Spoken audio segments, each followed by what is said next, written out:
할렐루야, 할렐루야. 4월 24일 수요 새벽 예배에 주님의 전으로 나오신 모든 성도님들을 예수님 이름으로 환영하고 또 축복합니다. 저희들이 어떤 상황 속에서도 온 마음과 뜻과 힘을 다해 주님을 섬기고 하나님 말씀에 순종하며 그렇게 성령님이 인도하시는 대로 나아가는 저희들 모두가 되기를 소망합니다. 이 시간 우리와 함께 하시는 성령님께 저희를 인도해 달라고 저희 간절히 간구하는 마음으로 함께 찬양하며 나아갑시다.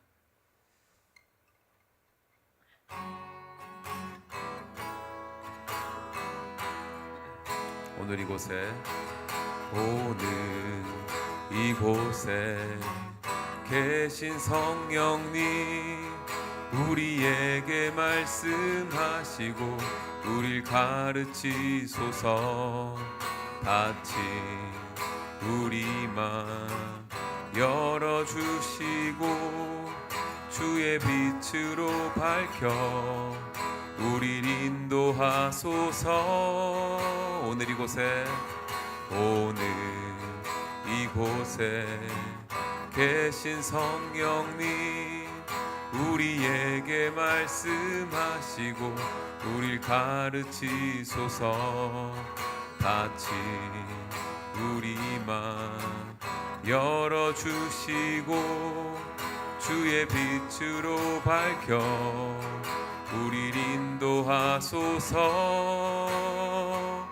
주님보다 앞서지 않고 겸손하게 주님의 말씀 기다리니 주님 손에 우릴 드립니다. 사랑으로 인도하소서. 오늘 이곳에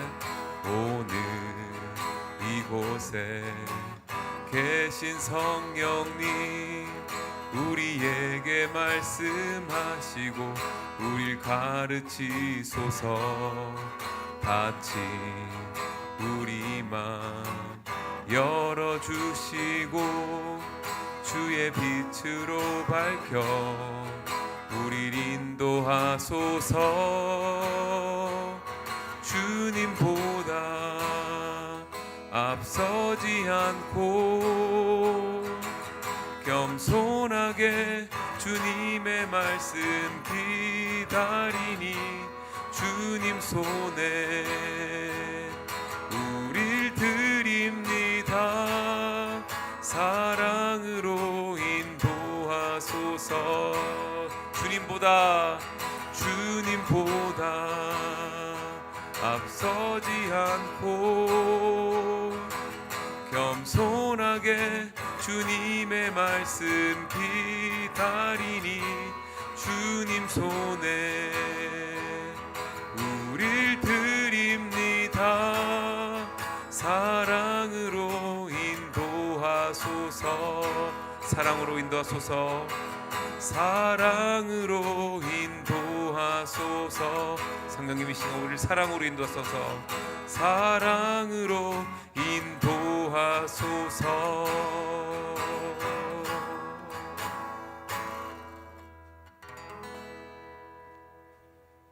고 자비로우신 아버지 하나님, 오늘도 믿음을 가지고 나온 주의 백성들을 불쌍히 여기시고 하나님의 자비와 긍휼을 베푸셔서 저들이 성전 다음으로 나아가는 인생을 살아갈 수 있도록 주께서 눈동자처럼 지키시고 인도하여 주옵소서. 오늘도 주님의 말씀을 통하여 바른 교훈과 책망으로 깨닫기를 원하옵고 하나님께 더 가까이 나아갈 수 있는 그런 영적 성숙이 있을 수 있도록 묵상 가운데 주님 말씀해 주시기를 원합니다. 특별히 한빛 장로교회를 이곳에 세우셨사오니 하나님의 뜻이 이루어지기를 원하옵고 그 뜻이 무엇인지를 기도와 묵상 가운데 헤아릴 수 있는 영안이 밝아지는 눈을 허락하여 주시기를 원합니다. 이 땅에는 지금도 여러 곳곳에서 전쟁 중에 있습니다. 정치와 경제 여러 가지 혼란 속에 있습니다. 사람들의 탐심이 극단적으로 치닫고 있습니다. 하나님 불쌍히 여기시고 저들이 죄 가운데 있기 때문에 그렇다는 것을 우리가 너무 잘 압니다. 그 죄의 문제를 해결할 수 있는 분은 바로 예수 그리스도이십니다. 복음을 받지 못했기 때문에 그렇게 갈 수밖에 없는 불쌍한 인생들입니다. 하나님께서 사랑하여 주시고 복음이 증거되어지는 하나님의 놀라운 은혜와 축복이 저들에게도 우리에게 함께 하였듯이 이루어지게 하여 주옵소서. 하나님의 약속은 반드시 이루어짐을 믿습니다. 성경 말씀이 그렇게 전하고 있고 우리의 인생을 돌아보아도 하나님의 약속이 우리 삶을 통해 성취되고 있음을 고백합니다. 오늘도 그 믿음을 가지고 나아가는 저희 모두가 되게 하여 주옵소서. 예수님의 이름으로 기도하옵나이다. 아멘. 하나님 말씀 보시겠습니다. 열왕기상 9장입니다. 1절에서 9절까지 함께 교독할 때에 주님의 음성을 들을 수 있기를 바랍니다. 솔로몬이 여호와의 성전과 왕궁 건축하기를 마치며 자기가 이루기를 원하던 모든 것을 마친 때에 여호와께서 성전의 기본에서 나타나심 같이 다시 솔로몬에게 나타나사 여호와께서 그에게 이르시되 내 기도와 내가 내 앞에서 간구한 바를 내가 들었은즉 나는 내가 건축한 이 성전을 거룩하게 구별하여 내 이름을 영원히 그곳에 두며 내 눈길과 내 마음이 항상 거기에 있으리니 내가 만일 내 아버지 다윗이 행함같이 마음을 온전히 하고 바르게 하여 내 앞에서 행하여 내가 내게 명령한 대로 온갖 일에 순종하여 내 법도와 율례를 지키면 내가 내 아버지 다윗에게 말씀하시기를 이스라엘의 왕위에 오를 사람이 내게서 끊어지지 아니하리라 한 대로 내 이스라엘의 왕위를 영원히 견고하게 하려니와 만일 너희나 너희의 자손이 아주 돌아서서 나를 따르지 아니하며 내가 너희 앞에 둔 바의 계명과 법도를 지키지 아니하고 가서 다른 신을 섬겨 그것을 경배하면 내가 이스라엘을 내가 그들에게 준 땅에서 끊어 버릴 것이요 내 이름을 위하여 내가 거룩하게 구별한 이 성전이라도 내 앞에서 던져 버리리니 이스라엘은 모든 민족 가운데에서 속담거리와 이야기거리가 될 것이며 이 성전이 높을지라도 지나가는 자마다 놀라며 비웃어 이르되 여호와께서 무슨 까닭으로 이 땅과 이 성전에 이같이 행하셨는고 하면 다 같이 대답하기를 그들이 그들의 조상들을 애굽 땅에서 인도하여 내신 그들의 하나님 여호와를 버리고 다른 신을 따라가서 그를 경배하여 섬김으로 여호와께서 이 모든 재앙을 그들에게 내리심이라 하리라 하셨더라. 아멘. 어제 우리가 읽었던 본문은 솔로몬의 이스라엘 백성을 향한 하나님께 드리는 축복 기도였다면 오늘은 솔로몬이 이제 반대로 그 기도를 들은 다음 하나님의 응답이라고 볼 수가 있겠습니다. 하나님의 응답. 첫 번째 응답은 무엇이었을까요? 하나님께 솔로몬이 구할 때 내가 너에게 무엇을 줄꼬라고 하는 그거를 여러분이 기억나실 겁니다. 기브온 산당에서 1000번제를 드린 이후에 하나님께서 찾아오셔서 솔로몬에게 내가 너에게 무엇을 줄꼬라고 했을 때 지혜를 구했던 그 솔로몬의 모습을 여러분 연상하시면서 오늘 2절에 보니까 여호와께서 성전에 어디에서요? 똑같이 기브온이죠. 기브온에서 나타나심 같이 솔로몬에게 나타나사.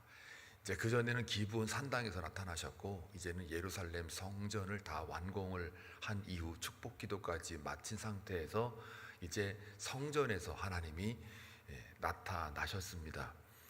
그때 나타난 때가 언제냐? 1절에 보게 되면 솔로몬이 여호와의 성전과 왕궁 건축하기를 다 마쳤다. 그러니까 다윗 언약에서 예고된 하나님의 계시의 말씀, 약속의 성취에 따라 성전과 왕궁이 다 성취가 됐고 자기가 이루기를 원하던 모든 것을 마친 때에 그러니까 솔로몬이 기도한 바 하나님께 아뢰던 바 모든 것들이 다 응답이 되었을 때 이겁니다. 오늘날 우리 시대로 말하면 여러분이 기도한 거 다 하나님이 응답해 주셨을 때 그때입니다. 그러면은 응답이 다 되면 막 그냥 잔치 벌리고 기분 좋고 여호와를 찬양하라 뭐 하나님은 나의 아버지시다 이렇게 하고 끝나야 되는데요. 그게 아니에요. 1절에 모든 게 다 기도가 다 응답이 되었을 때 그 다음에 하나님이 찾아오셨다 해요. 잘 나갈 때 가장 내가 하나님을 경외하고 정말 내 기도가 다 응답되었을 때도 하나님은 찾아오셨어요. 그래서 2절에 찾아오셔서 이제는 말씀을 하십니다. 뭐라고 말씀하시냐면 3절에 하나님께서 내가 네 기도한 거, 내가 약속한 거, 다윗 언약에서 밝혔던 모든 계시들 다 내가 이렇게 하리라고 했는데 기억나지? 하고 물어보는 거예요. 뭘 물어보시냐? 이르시되 내 기도와 내가 내 앞에서 간구한 바를 내가 어떻게 해요? 다 들었다. 네가 기도한 거 내가 다 들어주었다. 하나님의 약속의 그 하나님의 신실하심을 솔로몬에게 한 번 더 짚어주고 계세요. 네 기도한 거 내가 다 들어준 거 기억나지? 하고 나타나셔가지고 처음에는 내가 너에게 뭘 줄고 그랬지만 이번에는 네가 기도한 거 내가 다 들은 거 알지? 하고 한 번 또 확인해 주시는 거예요. 그 다음에 나는 네가 건축한 이 성전을 거룩하게 구별하였다. 네가 그토록 짓고 싶어 했던 다윗 시대부터 짓고 싶어 했던 그 성전을 내가 구별해 주었다. 그리고 내 이름을 영원히 그 성전에 두었다. 하나님의 임재를 내가 하게 했다. 그 다음에 내 눈길과 내 마음이 어디에 있다고요? 항상 거기에 있으리니 하고 하나님의 신실하심과 약속을 3절을 통해서 한 번 더 짚어주는 거예요. 이거야말로 굉장히 축복이죠. 기도할 때 들어주시죠. 그 성전을 올렸는데 구별해 주시죠. 거룩하게요. 그 다음에 그 성전에 내 이름을 영원히 두겠다 그러죠. 하나님의 임재성의 영원성이에요. 그 다음에 언제나 네가 어딜 가든 뭘 하든 누굴 만나든 내 눈길, 이게 사랑해야만 눈길이 가거든요. 미우면 저 눈길이 안 가요. 똑같은 거예요. 하나님이 솔로몬과 이스라엘 백성들 성전을 향하여 눈길과 또 마음이 항상 내가 거기에 있다 해요. 굉장한 축복이고 약속입니다. 자, 그런데 이렇게 내가 할 건데 이것이 계속 유지가 되려면 4절에 보면요, 조건이 나오죠. 내가 만일 내 아버지 다윗 행함 같이 마음을 온전히 하고 바르게 하여 내 앞에서 행하여 내가 내게 명령한 대로 온갖 일에 순종하여 내 법도와 율례를 지키면, 그러니까 내 법도와 율례를 지킨다. 내 명령을 지킬 뿐만 아니라 순종한다. 그러니까 말씀에 순종을 하면, 법도와 율례를 지키면, 그러면 3절에 약속한 바, 그것이 5절에 보시면요 어떻게 표현하고 계시냐면, 내가 내 아버지 다윗에게 말씀하시기를 이스라엘의 왕위에 오를 사람이 내게서 끊어지지 아니하리라.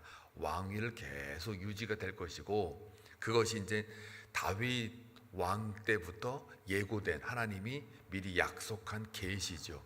그 계시대로 내 이스라엘 왕위를 영원히 견고하게 하겠다. 왕위가 계속 이어지게 하겠는데, 여기까지가 이제 복입니다. 여기까지가 복이에요. 그 다음에 6절 보니까 만약에 네가 4절 말씀에 나와 있는 내 법도와 윤리를 지키지 않고 내 명령대로 순종하지 않으면 6절 이렇게 될 거다 하고 나오는 말이 이제 저주의 이야기예요. 너희 자손이 자주 돌아서서 나를 따르지 아니하며, 그 다음에 내 계명과 법도를 지키지 아니하며 다른 신을 섬겨버리면, 그러니까 만약에 니들이 하나님을 따르지 않고 율법을 지키지 않고 다른 신을 섬길 경우, 그럴 때는 어떻게 할 거냐? 7절 두 가지의 징계를 주겠다. 그게 바로 뭐예요? 내가 이스라엘 너희들에게 준 그 가나안 땅으로부터 해서 어떻게 해요? 끊어져 버릴 거다. 그 다음에 또 하나는 내가 거룩하게 구별해가지고 성전을 짓게 만들었지만 그 성전일지라도, 하나님의 임재를 상징하는 성전일지라도 내 앞에서 어떻게 해요? 던져버리겠다. 그래서 이스라엘 사람들에게 줬던 그 땅으로부터 끊어질 뿐만 아니라 성전까지 내가 정말 구별해서 거룩하게, 그러니까 뭐냐면요, 그렇게 내가 애지중지하고 눈길도 주고 마음도 주고 그렇게 내 이름을 거기다가 두겠다라고 약속했던, 그리고 하나님의 늘 네가 기도하면 거기서 기도하면 내가 늘 들어주는 곳, 그렇게 내가 애지중지했던 것일지라도 이 세 가지 법을 네가 세 가지의 그 잘못을 할 경우에 던져버리겠다, 에라이 하고 그냥 확 던져버리는 거예요. 그래갖고 던져버리니까 어떻게 해요? 속담거리와 이야기거리가 되겠다. 그 말은 8절에 구체적으로 나와요. 이 성전이 아무리 높을지라도 지나가는 자마다 놀라며 비웃어 이르되, 어떻게 해요? 여호와께서 무슨 까닭으로 이 땅과 이 성전을 이와 같이 끊어버리고 던져버리셨느냐라고 할 적에 사람들끼리 말을 해요. 9절, 쟤네들이, 그러니까 이스라엘 백성들이 왕을 중심으로 해서 하나님 여호와를 버리고 다른 신을 섬겼기에 모든 재앙을 그들에게 내리셨다. 그러니까 하나님의 여호와의 말씀을 순종하지 않아서 저들이 저렇게 됐어라고 세상 밖에 있는 사람들이 막 이야기하고 속담거리가 되겠다, 이렇게 얘기를 하는 거예요. 자, 이걸 볼 때에 꼭 신명기 28장 복과 저주의 그 모세가 죽기 전에 유언처럼 설교하며 남긴 이야기들이 신명기잖아요. 특별히 28장에 나오는 것처럼 너희가 여호와의 명령을 순종하고 규례와 법도를 지키면 너에게 이와 같이 복을 받을 것이고, 이걸 지키지 아니하면 이와 같이 너희가 저주를 받으리라 하고서 그 저주에 기근도 들어있고 뭐 하여튼 여러 가지가 다 들어있는데요, 이런 현상이 벌어지면 니들이 기근을 만나면 그 기근이 단순한 기후 문제가 아니라 너희가 범죄한 까닭이니 빨리 돌아오라 라고까지, 돌아올 수 있는 장치까지도 다 신명기에서 쭉 얘기를 했어요. 그거에 대한 실제적인 사례가 엘리야가 그 기근을 보고 아방에 찾아가가지고 하나님 앞에 이렇게 이 결과가 다 하나님 앞에 범죄한 것이다 라는 거를 경고하잖아요. 그러니까 이 모든 게 다 지금 여호와의 명령대로 순종하거나 법도와 율례를 지키거나 이런 것들의 이 기준에 따라서 복이냐 저주냐 이게 다 갈림길에 있단 말이죠. 자, 그러면 이제 요 말씀을 오늘 이렇게 돌아와 보면은 성전이 누굽니까? 우리잖아요. 예수 그리스도의 보혈의 피로 말미암아 우리가 하나님도 거룩하니 너희도 거룩하라 라고 우리가 성전이라는 것을 하나님으로부터 예수 그리스도를 통해서 받았단 말이에요. 거룩한 성전. 그러면 우리가 이 성전이 삶이, 우리의 그리스도인의 삶이 성전이면, 그러면 오늘 4절 말씀처럼 하나님의 말씀에 순종하고 그 다음에 어떻게 해요? 법도와 율례를 잘 지켜 행하면 그 성전이 성전 다음으로 지어져 갈 것인데, 우리의 삶이 마치 솔로몬에게 약속했던 것처럼 이스라엘의 왕위를 영원히 견고하게 하겠다라고 한 것처럼 우리의 삶이 하나님 앞에 모든 관계가 정상화되면서 영생으로 가고 있는 그런 과정으로 쭉 가야 되는데, 지금 우리의 성전이 만약에 하나님을 거스리게 되면, 즉 하나님을 따르지 아니하고 내 계명과 법도를 지키지 아니하고 다른 신을 섬길 경우, 여러분 오늘 이 시대에 우리가 다른 신을 섬긴다는 얘기는 뭐 돌부처 만들어 가지고 집안에 갖다 놓고 뭐 비나이다 이거가 말하는 게 아니고요, 내 안에 왕이 누구냐 이거예요. 내 안에 내 삶의 주인이 누구냐 이거예요. 열왕기상 상하는 딱 키워드가 하나 있어요. 우리가 배웠죠. 딱 키워드 하나, 누가 왕이냐예요. 누가 왕이냐를 정확하게 짚어주는 게 열왕기 상하예요. 왕들의 이야기지만 그러나 진정한 왕은 여호와 하나님이라는 것을 분명하게 적고 있어요. 이거를 이제 우리 삶으로 적용을 해보면 우리의 진정한 왕은, 우리의 성전의 주인은 하나님이라는 거예요. 하나님이 그토록 그 성전, 여러분을 마음에 눈길을 떼지 않는단 말이에요. 항상 거기에 마음을 두고 있는 게 여호와의 마음이에요.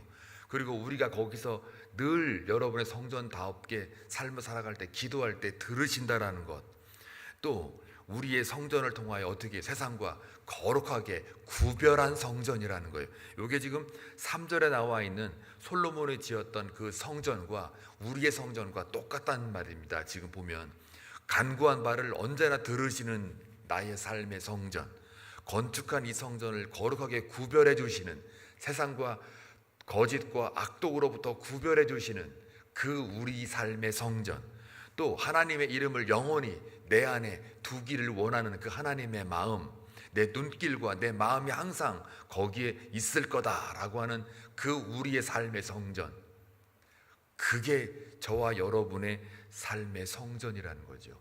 근데 여기 지금 잘못을 세 가지를 범했을 경우에, 다른 신을 섬겼을 경우, 이건 간음한 거잖아요. 구약에 나와 있는 다른 신을 섬긴다는 이야기는 신약의 예수님 산상수훈에서 어떻게 풀었어요? 그거를 간음했다라고 분명하게 예수님이 짚고 넘어가고 있지 않습니까? 결국은 뭐예요? 본질을 잃어버리고 니네가 상황이나 현상에 쫓아갈 때에는 가만두지 않겠다예요. 본질이 뭡니까? 하나님을 따르고 율법을 지키고 법도를 계명에 따라 순종하고, 그러면서 다른 신을 섬기지 않고 여호와만 섬긴다는 게 뭡니까? 내가 뭘 하나님한테 잘해주고 뭘 바치고 뭘 기도하고 이런 게 아니라, 잘 섬긴다는 얘기는 딱 한마디로 당신이 나의 왕입니다. 당신만이 나의 삶을 통해서 예배를 받을 자이십니다. 경외하는 마음으로 그 하나님을 높여드리는 것, 그게 섬기는 겁니다.